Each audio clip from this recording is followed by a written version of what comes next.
నిలబడి బుడిబుడి అడుగులు తడబడే ముందు వాళ్ళకి ఎంత సంతోషమో మేము నిలబడిపోయామని.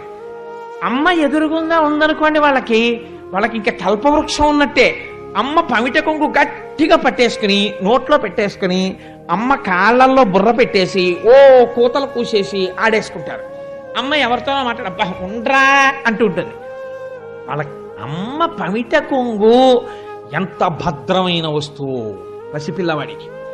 అలా కృష్ణ పరమాత్మ వచ్చి యశోదాదేవి దగ్గర నిలబడి మెల్లిగా ఇలా చేతులేసి లేవలేక నిలబడిన వాళ్ళ ఇలా చేతులు చాపుతూ లేచి నిలబడి ఓ చిన్న పట్టుపంచ కట్టుకుని మెళ్ళో అమ్మేమో హారాలు వేసింది, లేచి నిలబడి ఆ యశోద పట్టుకొంగు పట్టుకుని అక్కడి నుంచి ఇంకా నిలబడదామని కాదు, బుడిబుడి అడుగులు ఇలా తడబడిపోతుంటాడు కదా, అది గట్టిగా పట్టుకుని ఇలా ఉయ్యాలా ఊపినట్టుగా ఉయ్యాలా ఊగుతున్నట్టు అమ్మ కొంగట్టుకుని ఊగుతుండేవట.